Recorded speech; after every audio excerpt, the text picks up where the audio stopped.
Godātais komisāra kungs, godātās žurnālisti, dāmas un kungi. Mēs tikko noslēdzām journalists, lauksaimniecības padomi, kurā diskutējām par Latvijas prezidentūrai ļoti svarīgiem jautājumiem. Viens no at tiem which we examined several bija items regulas that are projekts par of bioloģisko high importance to the lauksaimniecības Latvian produkciju un presidency. tās marķēšanu. One of the items Regulas was the mērķis ir proposal for novērst regulation on šķēršļus organic bioloģiskās production and labeling of lauksaimniecības organic ražošanai Eiropā, products. The purpose of the nodrošināt regulation is to godīgu remove konkurenci obstacles un for veicināt organic production in the patērētāju EU, uzticību. to enable fair Neskatoties uz to, competition and to boost ka consumer regula ietver confidence. vairākus jūtīgus jautājumus, Despite the fact mēs that the spērām lielu regulation soli padomes vispārējās comprises pieejas a number sasniegšanā. of highly Pie sensitive atsevišķiem issues, jautājumiem atliek we lielām kontrolēm un partly importa reached our objective and atgriezīsimies we jūnija managed to padomē. agree on a Otrs number šodienas of important issues. panākums ir pieņemtie We will padomes return to secinājumi the par remaining kopējās opening issues lauksaimniecības during the politikas June vienkāršošanu. Council. Tie ir balstīti uz Another plašu success viedokļu today is the apmaiņu, adoption of the ko mēs ar Council ministriem conclusions on rīkojām prezidentūras simplification laikā, of the lai identificētu agricultural prioritātes policy. šajā jomā.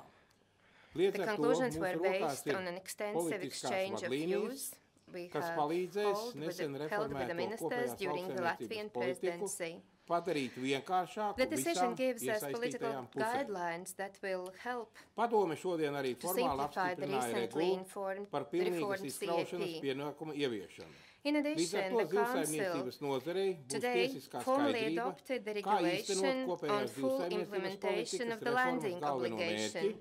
pakāpeniski izskaust zivju izmetumus With no this, zvejas kuģiem. The fishing Mēs arī industry will uzklausījām have clear Slovēnijas guidelines delegāciju, kas ierosina how to pasludināt reach the 20. main maiju objective of the par reform, vispasaules namely to eliminate medus discards from the bites fishing dienu. vessels. Dānijas In delegācija addition, mūs we savukārt had informēja par information from the Slovenian delegation. They kas aprīļa beigās presented their notika initiative to Dānijā. declare the 20th of May as the World Bee Day.